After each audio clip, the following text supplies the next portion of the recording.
علماء کے اپنے اختلافات کی وجہ سے کہ جناب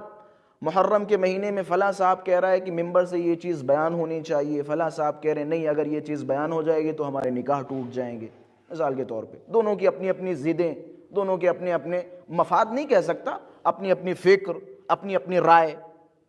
ایسے موقع پر بعض اوقات ہوتا یہ ہے کہ عوام جھنجھلا جاتی ہے، غصہ جاتی ہے، کہتی ہے ایسی کی تیسی مولویوں کی، ایسی کی تیسی ان کی، ان لوگوں نے آ کے ہمارے گاؤں میں ہمارے وطن میں اچھی سی آزاداری ہو رہی تھی، ان لوگوں نے آ کے اتنا لڑائی جھگڑا کروا دیا کہ آپس میں عوام لڑنے لگی۔ تو ایسے موقعوں پر یہ نہ کرنا کہ جناب ان سے ہم بیزار ہو رہے ہیں تو دین سے بیزار ہو جائیں، نہیں، جو کام وہاں ہوا وہ کام آپ نہیں کر سکتے۔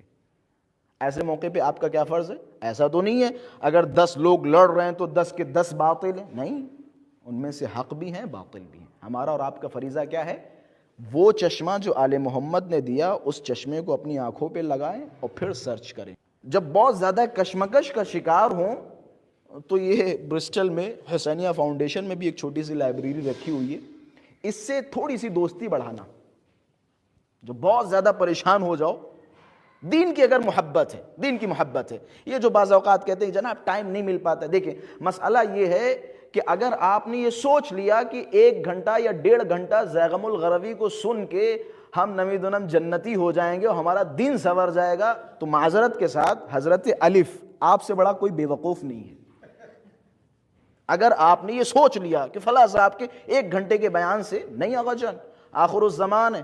اہل تحقیق بنو، اہل جستجو بنو، دین کو سمجھو۔ توضیح المسائل سیستانی صاحب کی، میں ایک جگہ تھا، ایسے بات چل رہی تھی تو میں نے کچھ جوانوں سے کہا، میں نے کہا آپ ماشاءاللہ سے اخباریت و ملنگیت و مقصر و غالب پہ گھنٹوں بحث کرتے ہیں۔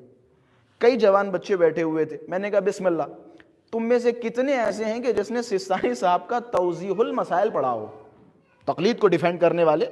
میں نے کہا کتنے ایسے ہیں جس نے توضیح المسائل پڑھا ہو؟ کہ جناب وہ تو خیر جب مسئلہ پھنستا ہے تو جناب ہم شارف بھائی کے پاس فون کر کے مسئلہ پوچھ لیں گے، فلاں صاحب کے پاس فون کر کے پوچھ لیں گے۔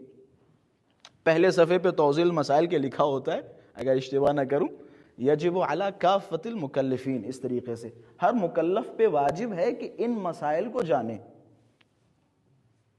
اور پھر کہہ رہے ہیں کہ جناب یہ تو مولویوں کا کام ہے، نہیں ہوگا جان، یہ کتابیں یہاں جو رکھی ہیں یہ مولویوں کے کام نہیں ہیں، سارے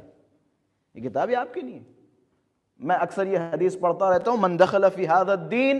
بالرجال اخرجہ الرجال کما دخلوہ فی، جو بھی اس دین میں زیغم غروی کی باتوں سے اور فلاں صاحب کی باتوں سے اور فلاں صاحب کی باتوں سے آئے گا، فلاں صاحب ہی اس کا ہاتھ پکڑ کے پتلی گلی سے نکال دیں گے۔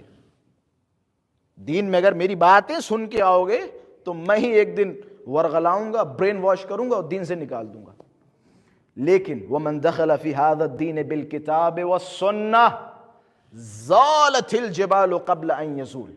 جو بھی اس دین میں کتاب اور سنت کی روشنی میں داخل ہوگا، پہاڑ اپنی جگہ سے ہل جائے گا لیکن اس کا ایمان اپنی جگہ سے ہلے گا نہیں۔ پہاڑ ہل جائے گا، اس کا ایمان نہیں ہلے گا۔